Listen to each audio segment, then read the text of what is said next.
Assalamualaikum warahmatullahi wabarakatuh, Sobat RH sekalian. Jumpa lagi kita di channel yang keren ini, Keren Channels ya. Kali ini walaupun sudah malam ya, kita tetap live streaming. Dan live streaming ini saya punya tamu yang istimewa, tamu tak diundang. Sebenarnya kebetulan tadi ada Babe Aldo mau datang mampir karena tadi menghadiri pemakaman rekan kita juga, yaitu Dr. Arif Munandar atau Bang Arif ya, yang juga YouTuber yang meninggal dunia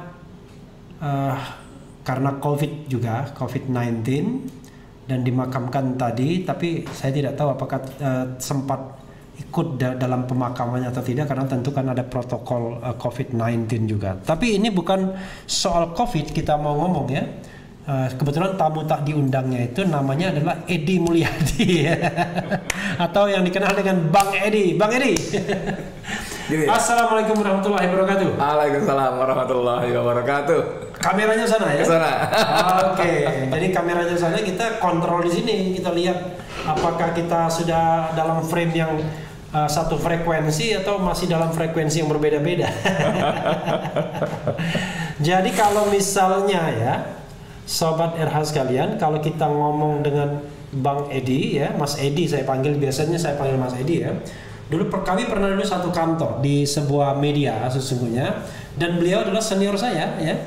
Senior itu bukan senang istri orang ya, betul-betul senior ya. Jadi betul-betul senior. Rasanya seperti sayur tanpa garam. Kalau kita tidak ngomong tentang KM50 KM50, dan ternyata selesai juga. Ternyata memang beliau bawa, saya lihat ya, ternyata bukunya bawa, Sobat RH sekalian. Ini ya, pelanggaran HAM berat, pembunuhan 6 pengawal HRS ya, Habib Rizik Syihab, tim pengawal peristiwa pembunuhan TP3 6 pengawal HRS. Beliau itu adalah salah satu anggota Badan Pekerja. Badan Pekerja. Di mana koordinatornya adalah Marwan Batubara. Bang Marwan. Nah, jadi Bang Marwan Batubara yang sudah pernah kita interview melalui Zoom. Yeah. Bang Marwan tidak datang ke sini karena ada soal aspek-aspek keamanan ya. Tapi mudah-mudahan semuanya ini berjalan secara baik, karena maksudnya juga baik ya kan? Iya. Yeah, maksud baik itu adalah mencari orang yang tidak baik. Iya dong, ya kan, dalam hidup ini adalah kita harus amar ma'ruf nahi mungkar ya. Amar ma'rufnya barangkali mudah, nahi mungkarnya agak susah ya. Betul. Ini Bang Edi, buku ini sudah saya bagikan juga soft copy-nya kepada Sobat RH sekalian yang menginginkannya, dan saya sudah diberikan izin oleh Bang Marwan Batubara untuk membagikan kepada siapapun yang ingin memintanya.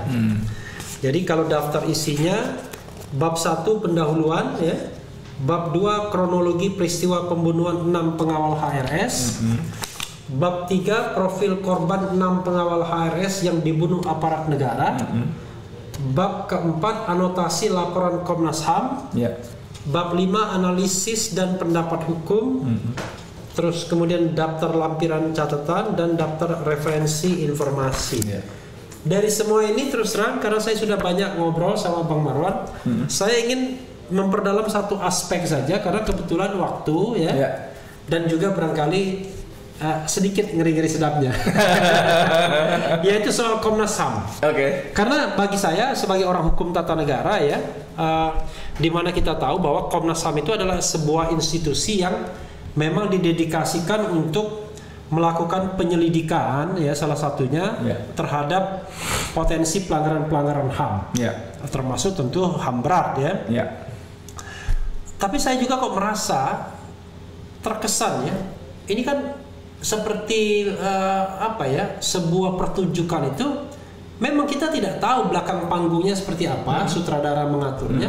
Tapi dari pertunjukan itu kan kita sudah lihat, ini kok perannya kok nggak matching ya kan, ini berlebihan. Kan kita bisa menilai itu walaupun kita tidak tahu percakapan mereka di belakang panggung itu. Jadi dengan kasat mata kan kita pahami itu. Nah, ada apa dengan Komnas HAM ini? Menurut Bang Edi ya, sebagai orang yang pernah datang ke KM 50, pernah diperiksa juga oleh Bareskrim, dan juga anggota tim pengawal peristiwa pembunuhan 6 pengawal HRS. Silakan Bang Edi. Ya, makasih banyak. Bismillahirrahmanirrahim. Assalamualaikum warahmatullahi wabarakatuh. Waalaikumsalam. Bung Refli ini, saya tadi walaupun disebut seniornya, tapi dalam banyak hal saya harus mengaku nggak nyampe di atas saya ya. Dia punya kelebihan, banyak kelebihan yang saya tidak miliki. Nah, kembali ke soal Komnas HAM tadi, memang sebetulnya rakyat, masyarakat publik itu sebetulnya menaruh harapan besar. Iya. Waktu awal-awal itu dan ketika Komnas HAM pertama kali menyelenggarakan konferensi pers, saya alhamdulillah hadir. Itu di sepanjang jalan depan Komnas HAM, kantornya itu banyak sekali karangan bunga. Semuanya karangan bunga itu memberikan dukungan. Tapi sebelumnya suara oke ya? So far suara bagus ya? Soalnya agak jauh. Gimana? Jadi semua memberikan dukungan karena ingin ini diungkap secara transparan. Dan sama kembangnya itu, papan bunganya sama di tempat lain juga banyak. Kira-kira kan saingan di tempat lain. Saya waktu itu sempat hadir dan bikin liputan langsung dari sana. Saya bilang ini karangan bunga. Iya. Karangan bunga, kalau yang sebelah sana bunga karangan. Oh. Sorry ya. Oke. Jadi gitu, dan itu menunjukkan betapa antusiasme dan harapan yang sangat besar kepada Komnas HAM. Dan pada waktu press conference pertama, saya masih sebagai jurnalis, saya merasa bahwa ini masih on the track, gitu ya. Secara formal Komnas HAM hanya menerbitkan 1 lembar laporan, satu lembar benar-benar 1 lembar, sangat singkat. Tapi ada 1 paragraf di sana yang menyatakan bahwa bagaimana tim mereka, istilahnya tim penyelidik, personalnya itu mengalami apa yang mereka sebut dengan doxing. Dan tekanan personal. Nah, ini jadi saya merasa jadi doxing ya, bukan docking. Docking merapat kapal. Kalau doxing itu orang yang sengaja diumbar, dikulik masalah-masalah negatifnya lalu diumbar secara publik. Dan tekanan-tekanan personal itu yang baru di doxing itu ketua BEM UI. Misalnya ya. Dan itu memang saya menjadi maklum karena begitu saya tadi Bung Refli saya katakan saya datang ke kilometer 50 itu kemudian menjadi viral juga, orang terperangah karena kan sebetulnya ini kalau kita mundur sedikit ya. Saya kan kita sama-sama di media yang sama lah gitu ya. Kita sama-sama sebagai jurnalis itu kan dalam poin ketiga dalam kode etik jurnalistik itu disebutkan bahwa setiap wartawan Indonesia itu menguji informasi. Jadi dulu waktu saya pertama jadi wartawan tahun 91, pertama sekali redaktur pelaksana saya itu bilang, Edi, taruh di kepalamu siapapun narasumbermu, apalagi secara khusus itu pejabat pemerintah, mau sipil, militer, polisi, taruh di kepalamu, I don't believe you. Di kepala aja, jangan diomong gitu. Nah itu makanya ternyata sesuai dengan kode etik jurnalistik yang nomor 3 itu, bahwa setiap wartawan Indonesia itu menguji informasi. Nah ketika Fadil Imron, Kapolda Metro Jaya memberikan keterangan pers, versi dia kan? Dan semua wartawan, dengan segala hormat dan mohon maaf, saya sungguh-sungguh prihatin mengutip bulat-bulat apa adanya. Televisi. Ya itu kan memang jurnalisme muda. Bukan jurnalisme kiri kanan, jurnalisme muda. Gitu ya. Iya, jurnalisme muda. Nah, karena itu kemudian kita Selasa malam itu rapat di kantor PFMN, kita mesti datang ke lokasi. Saya bilang, gue yang datang. Saya bilang gitu. Kalau Pemda saya bilang, kalau yang datang cocok, lu gila soalnya, katanya gitu kan. Dan di lapangan saya temukan begitu banyak hal yang berbeda. Kalau nggak mau disebut bertentangan, berbeda banget. Misalnya tentang jumlah orang yang diambil tindakan tegas dan terukur oleh siapa namanya Fadil Imron. Dia bilang 10 orang, 6 mati, 4 kabur. Itu tidak ada cerita 10 orang. setiap mobil laskar ada 6 orang. Ya. Bagaimana 4 orang dari mana gitu loh? Kalaupun ada 10 orang, mau taruh di mana orang tuh mobil mini ke? Dan sampai sekarang cerita 4 yang mati nggak jelas. 4 yang kabur nggak jelas. Dan kalaupun ada 10 orang betul-betul nggak bisa kabur, bos. Iya. Jadi di sebelah kiri itu semak-semak tinggi, di sebelah kanan itu jalan tol dengan kecepatan yang cukup tinggi dan frekuensi kendaraan yang cukup padat. Di depan, di belakang polisi puluhan. Mau lari kemana gitu loh. Belum lagi cerita yang lain-lainnya dan sebagainya. Jadi itu yang membuat saya, oh ini masalahnya. Nah, kembali ke Komnas HAM tadi, rakyat publik itu punya harapan besar bahwa lembaga yang dibiayai oleh negara sesuai dengan tupoksinya ya, memastikan penegakan HAM secara benar, secara adil, memastikan negara terutama tidak melakukan pelanggaran HAM. Iya, jadi kalau perspektif HAM itu adalah to protect, melindungi, ya, to fulfill, memenuhi, dan menghormati, to respect. Gitu. Ya. Nah ini tuh melindungi, menghormati, dan memenuhi. Dan itu, dan ini di sini dibuka. Tadi Bung Riyadi sebut ada di bab 4. Ini khusus tentang Komnas HAM ya. Dan memang saya sebagai orang yang ikut terlibat walaupun di awal-awal kisah 6 laskar ini sungguh-sungguh sangat prihatin gitu loh. Kami di TP3 punya laporan Komnas HAM yang diberikan kepada Presiden. Oke. Dan itu resmi dan asli ya pastinya ya. Fotokopi. Maksudnya isinya asli. Asli resmi karena apa? Itu dapat dari kantor Kemenko Polhukam. Jadi soalnya ada juga bupati bilang itu ijazah asli. Asli kata yang jual ya. Iya. Kata yang jual asli. Jadi dalam laporan 103 halaman kalau nggak salah itu sungguh-sungguh menunjukkan bagaimana Komnas HAM secara sangat telanjang, karena saya sebut telanjang karena kita tahu prosesnya, itu ikut menjadi bagian dari upaya sistematis negara ini menutupi bahkan menghapus jejak pembunuhan baik pelaku maupun terutama otaknya. Ini pendapat dari TP3 ya? TP3 resmi. Jadi mudah-mudahan nanti kalau Komnas HAM membantah ya bantah ya. Karena ini kan buku ini kan juga sudah beredar. Yeah. Jadi apa yang disampaikan oleh Mas Edi itu tidak lebih dari apa yang tertera di buku ini. Yeah. Silakan. Saya kasih beberapa contoh misalnya ya. Bagaimana Komnas HAM yang dibiayai oleh negara dari APBN, uang rakyat, itu dia tidak bisa mengungkap mobil Land Cruiser hitam yang datang ke lokasi. Siapa penumpangnya, pangkatnya apa, jabatannya apa. Walaupun dalam laporan dia sebutkan. Disebut. Bahkan hanya untuk nomor polisi pun tidak bisa. Seremeh itu pun tidak bisa. Jadi itu ternyata memang bukan tidak bisa, tapi memang sengaja ditutupi. Kemudian sengaja ditutup itu adalah analisisnya ya? Iya, ada di sini ada analisis, ada anotasi, ada analisis hukum ya. Di bab 4 anotasi catatan tentang pelaporan Komnas HAM, yang kelima kan nggak mungkin juga Komnas HAM sengaja kami tutupin, nggak mungkin kan? Nggak mungkin. Itu analisis. Oke. Lalu bagaimana Komnas HAM sebagai lembaga independen harusnya itu berpihak, nggak usah yang rumit-rumit. Dari penyebutan saja kita semua umat Islam pada umumnya menyebut HRS.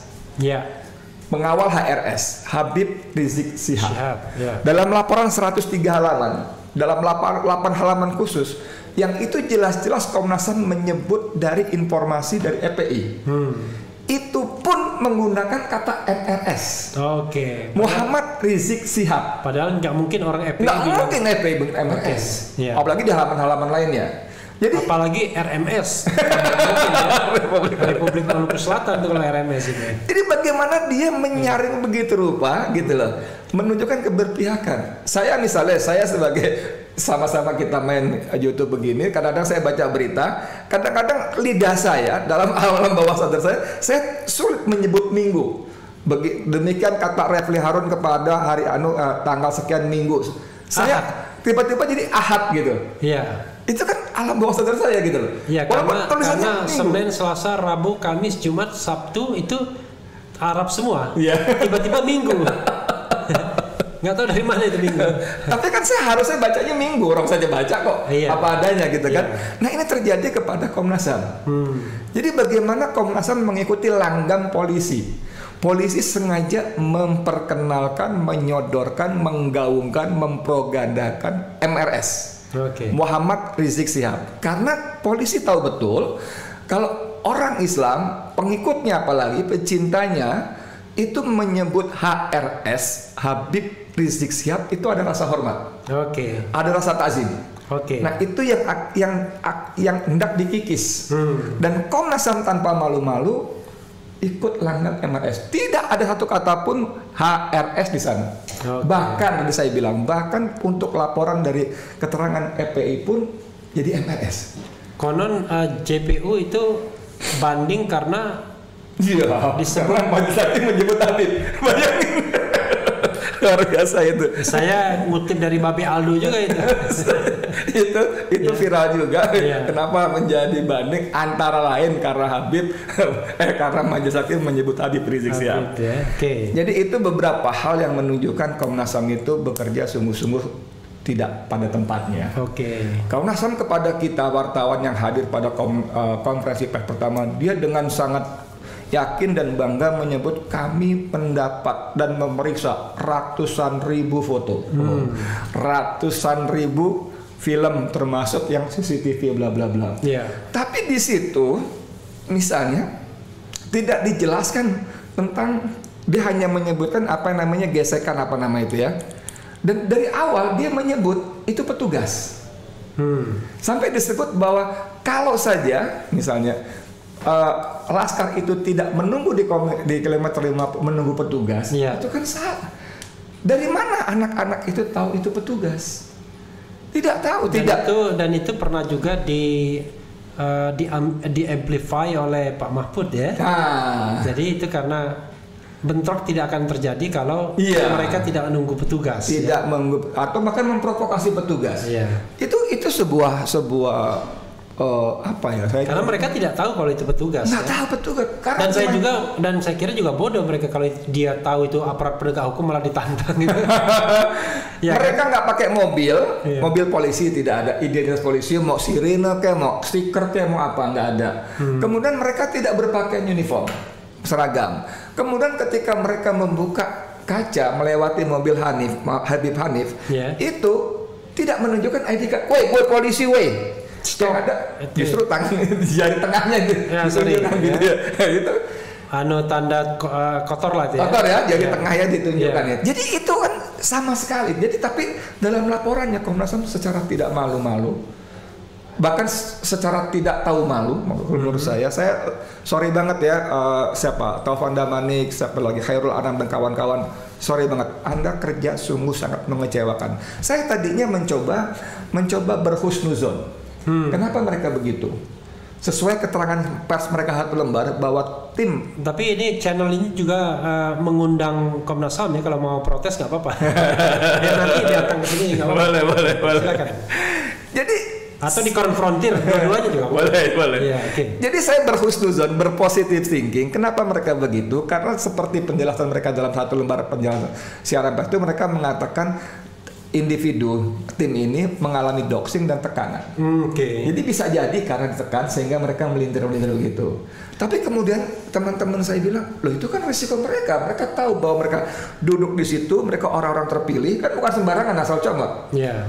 Mereka tahu bahwa kerja-kerja ini tadi amar ma'ruf nahi mungkar. Iya. Kalau amar ma'ruf mengajak kebaikan relatif hampir tidak ada risiko. Iya. Tapi begitu nahi mungkar, kalian pasti berhadapan dengan risiko. Tapi kalau soal pejabat publik tadi memang aturannya memang tidak boleh pilih sembarang. Nah, Kalau yang terpilih sembarangan itu berarti ada kesalahan prosedur. kayaknya saya tahu nih mengarah kemana, tapi bukan itu sekarang kita bicara ya. Oke, silakan gimana? Jadi tadi saya mencoba memahami, memaklumi bahkan ya. Tapi nggak boleh dong. Kalian kan kerja dengan uang rakyat. Kalian harusnya bekerja untuk rakyat, bukan untuk justru kami menyimpulkan di sini. Kalian justru berperan aktif, ikut menutupi jejak pelaku dan bahkan ini apa namanya otaknya. Terlampau banyak kejanggalan-kejanggalan di sini nanti kalau Bukan bermaksud promosi karena ini sama sekali nggak ada bisnisnya, nggak ada komersialnya. Selain tadi Bung Refli mengatakan yang berminat bisa dapat soft copy-nya, kami sedang mengumpulkan uang untuk mencetak lebih banyak ini, supaya lebih banyak orang bisa mendapatkan. Tapi untuk itu memang kami perlu uang. Dan untuk itu nanti ada nomor yang kita bisa sebarkan. Ini kita jual 100.000 supaya bisa cetak ulang lebih banyak lagi. Rakyat harus tahu. Jadi dengan ongkos kirim ya? Dengan ongkos kirim? Termasuk ongkos kirim. Ini sobat era sekalian ya, kalau mau mendapatkan soft copy-nya dengan izin tadi Marwan Mas ya, Marwan Batubara, Marwan Mas profesor teman saya di Makassar sana, dengan izin Bang Marwan, dan mudah-mudahan ini juga izin oleh Mas Edi ya, Bang Edi, itu bisa mendapatkan soft copy-nya. Tapi kalau rekan-rekan mau menyumbang agar ini bisa dicetak lagi, itu ada ganti ongkos cetak 100.000 rupiah minimal ya. Minimal, kalau mau kasih lebih alhamdulillah banget. Ada yang mau ngasih 100 juta ya apa-apa. Tapi ya tentu ketika transfer kan akan ditanya buat apa ya.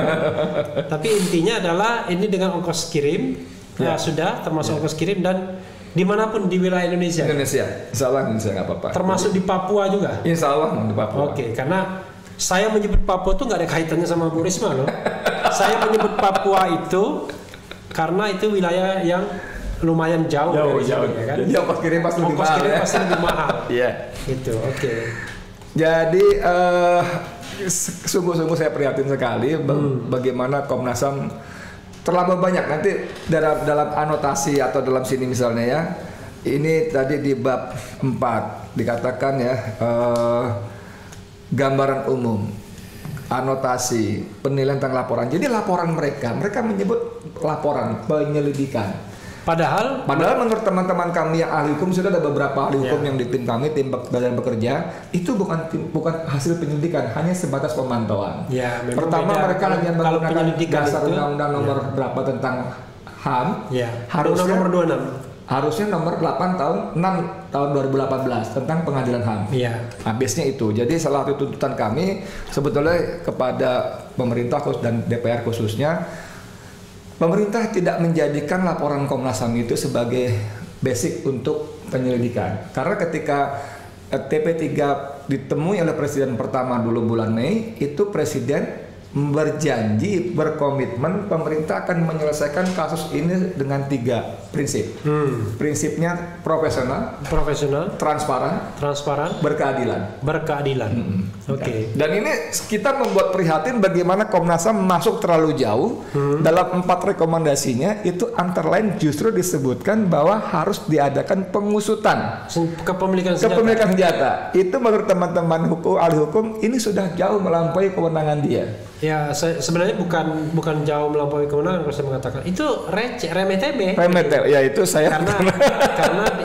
Karena kan mandat dia adalah pelanggaran HAM. Ya, pelanggaran maksudnya itu terutama, gitu kan. Yang kedua, apa urusannya gitu loh. Pertama, baik keluarga pengurus PFPI mengatakan bahwa anggota Laskar itu sama sekali tidak diizinkan memiliki apalagi membawa senjata tajam pun tidak, apalagi senjata api, tidak dibenarkan. Dan bagaimana mungkin Komnas HAM bisa berkesimpulan itu punya senjata api, padahal polisi sendiri ngomong soal senjata api berubah-ubah. Pertama senjata rakitan, kemudian senjata pabrikan, kemudian menjadi senjata milik sendiri, kemudian berkembang lagi senjata rampasan milik polisi.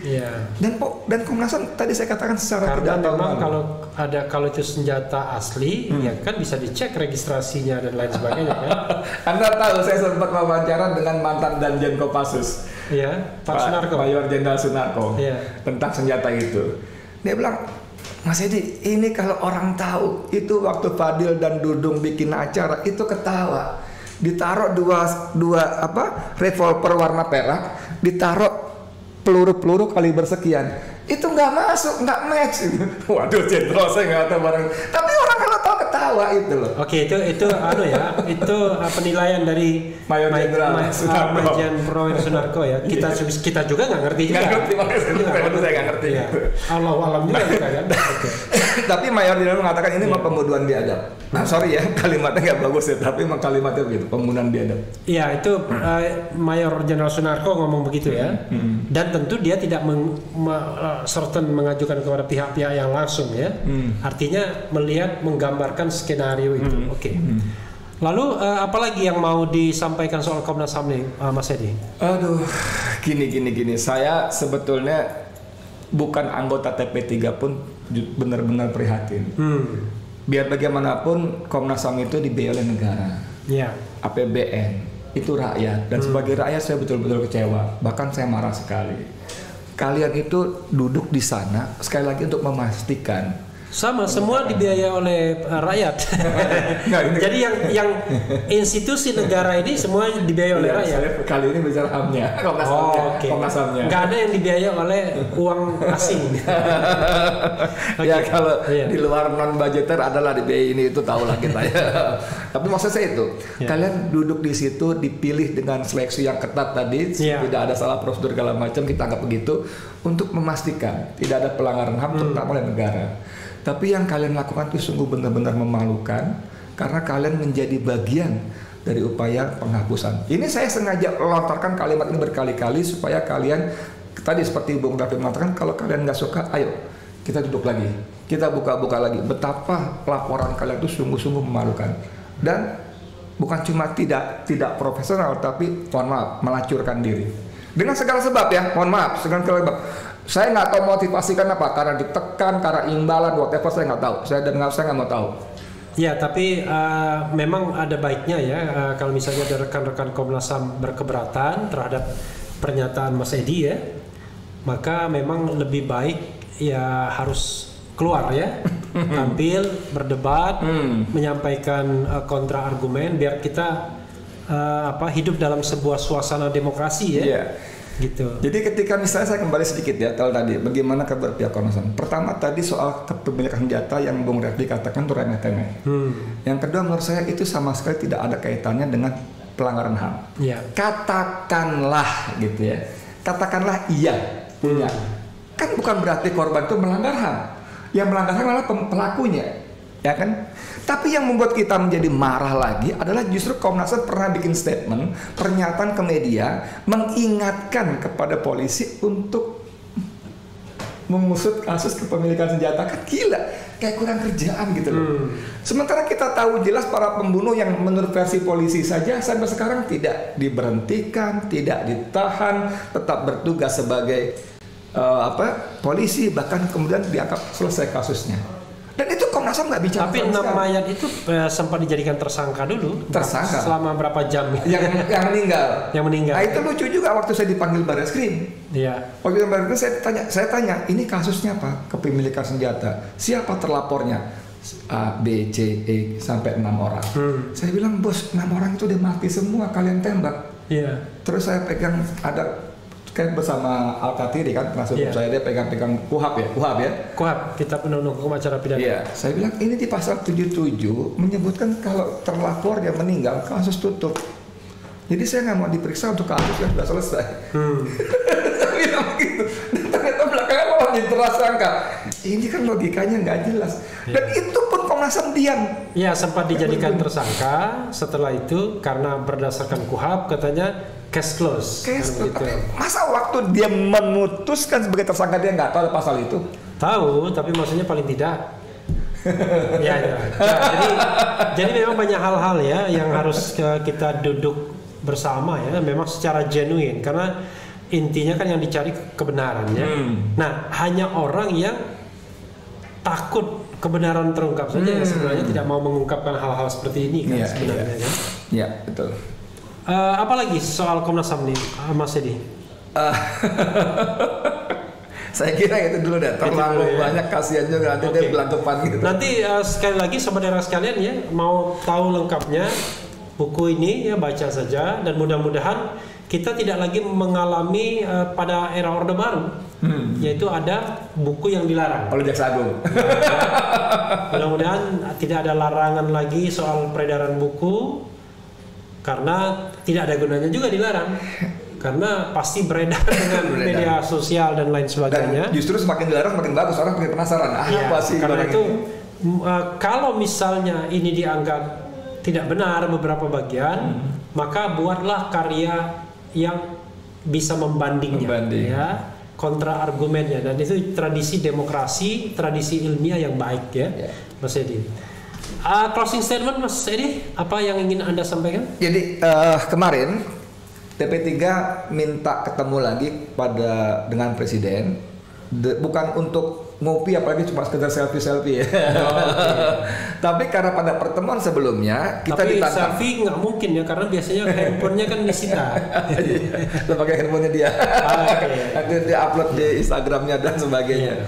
Jadi kita ditantang, TP3 ditantang oleh Presiden. Nanti kalau ada temuan lain silakan diajukan aja. Kami sudah menyerahkan persoalan kepada Bareskrim, polisi, bla bla bla. Itu tanggal 9 Maret dulu. Yang sebelumnya, yang pertama ya. Cuma 10-15 menit Pak Amin baca beberapa ayat tentang membunuh sesama seorang mukmin. Ayat neraka jahanam loh. Neraka jahanam. Ya.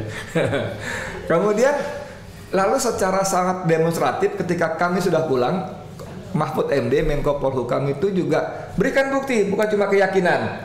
Gitu kan, kamu yakin begini? Enggak, bukti. Nah, kita berikan bukti. Lalu kita bikin surat, kita sudah selesai buktinya. Kita mau serahkan, tapi Presiden ditunggu 1 bulan. Tidak ada respon, dan kami berkesimpulan bahwa Presiden tidak punya komitmen, keinginan untuk bertemu, dan itu semakin menguatkan meme-nya anak-anak BMUI The King of Lip Service gitu kan. Membual aja ngomong doang. Lift ya, lift. Naik turun.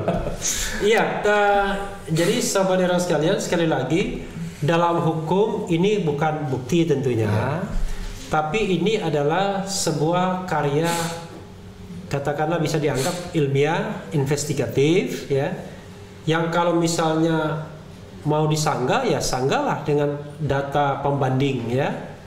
Jadi kalau dia misalnya berdiri sendiri, standing alone, tanpa adanya sanggahan yang adequate, yang kira-kira memadai, ya maka jangan salahkan kalau masyarakat kemudian menjadikan ini sebagai referensi. Jadi harus ada referensi tandingan untuk mengalahkan referensi yang ada. Itulah tradisi-tradisi di mana pendapat-pendapat itu bisa berkembang, ya. Dan kami menyusun ini memang dengan maksud bahwa kita berharap, kita ingatkan bahwa 6 orang itu manusia, yang dibunuh secara istilahnya extrajudicial killing, unlawful killing. Jadi 1 nyawa pun sangat berharga untuk hal-hal yang tidak memenuhi dasar-dasar hukum. Walaupun hukum kita barangkali dari banyak pegiat HAM mengatakan tidak setuju hukuman mati, tapi kalaupun ada itu kan secara hukum, pengadilan. Nah ini tidak, 6 orang ini terlampau banyak. Satu, yang kedua kita tidak ingin terulang lagi, dan lagi. Karenanya harus ada yang bertanggung jawab, bukan cuma pelakunya tapi juga sekaligus otaknya. Ini ikhtiar kita. Walaupun kita tahu bahwa, mohon maaf, khususnya pada Mas Jokowi, Presiden Republik Indonesia, saya berkali-kali sampai di, lu kayak kenal aja sama Jokowi, Jokowi kan kita katanya. Jadi saya bilang Mas Jokowi ya. Iya, kalau kita merasa orang biasa, bukan bangsawan, ya, bukan anak jenderal, cocok lah, Jokowi adalah kita. Itu periode pertama sih sebenarnya. Periode kedua sebenarnya Jokowi adalah presiden. Salah. Jadi saya katakan bahwa walaupun kami di TP3 dan saya kira banyak juga publik yang merasa pesimis bahwa ini akan terungkap dengan gamblang seperti tadi, profesional, transparan, berkeadilan di era Jokowi ini. Tapi kita yakin sebagai sebuah usaha, kita usahakan sampai kapanpun ini harus terungkap secara tadi. Ku yakin sampai di sana, ya, kata lagu SBY, ya, gitu. Lagu SBY kita harus gunakan nih sekarang ini. Iya, itu Mas Edi ya. Terima kasih banyak ya. Sekali lagi sobat era sekalian, siapa yang ingin membeli buku ini tadi kita tidak direncanakan ngomong seperti ini, tapi paling tidak kan ada amalnya lah ya. Jadi siapa yang menginginkan buku ini, buku setebal 352 halaman. 352 halaman ini cukup dengan 100.000 rupiah minimal maksimalnya tidak ditentukan. Tidak ditentukan. Ya kan? Dan ini sudah sampai di tempat, bahkan sampai ke Papua sekalipun. Insya Allah ya, janjinya begitu. Ya. Ongkos kirimnya lebih dari 100.000. Bahkan ada subsidi silang. Oh, subsidi silang. Ada tetangga yang minta juga. Cuma ya, pertama beda kelurahan gitu. Ya, pertama subsidi silang, kedua ya tahu diri juga ya. Jadi 100.000 dan mendapatkan buku ini. Ya minimal untuk koleksi. Dan kalau misalnya disertai tanda tangan Mas Edi, mungkin agak beda juga. Saya nggak, mereka rame-rame. Tapi rame-rame. kalau mau soft copy-nya bisa ke Yeah. RH Channel ya. Soft copy, tapi saya akan very selected ya untuk soft copy. Jangan sampai kemudian juga buku ini tidak bisa dicetak lagi karena semua orang mengambil soft copy semua ya kan. Ya, gitu. Yang paling bagus dua-duanya ambil. Itu dua hal yang berbeda, Bung Refli. Kenapa? Orang punya soft copy tetap rasanya pengen punya ini karena soft copy kan bacanya ribet gini gitu. Oh enggak, jadi maksud saya memang harus dua-duanya. Soft copy Anda punya, ya kan? Hard copy Anda punya juga, ya. Dan kita bisa ngopi-ngopi setelah itu. Biasa ngopi. Ya, sahabat sekalian, itu saja ya. Okay. Saya tutup ini. Kameranya ke sini ya. Oke ya. Yang penting tetap di channel ini, karena di channel ini Anda akan dirayu, ditipu, dibaperin, dicecar, diuber pula di jalan khusus. Itu ada singkatannya semua. Ya gitu ya. Iya. Ditipu ya, ditipu apa ditipu? Ditipu itu tipu sebenarnya. 3 pertanyaan utama. Dicecar, dialog cerdas secara Refli. Oh, stop. Apalagi repot, Refli podcast. Repot. Kemudian, karena channel ini adalah channel yang mengancam. Mengancam itu mengandung perbincangan macam-macam. Kemudian memeras itu memberikan edukasi secara bernas. Membenci itu membangkitkan energi dan cinta. Allah. Jadi ini biasanya saudara kalian yang bikin singkatan itu biasanya kalau tentara polisi. Ini pakar hukum tata negara. Singkatan. Gitu. Yang penting jangan lupa ya, like, subscribe, comment, and share. Ciao.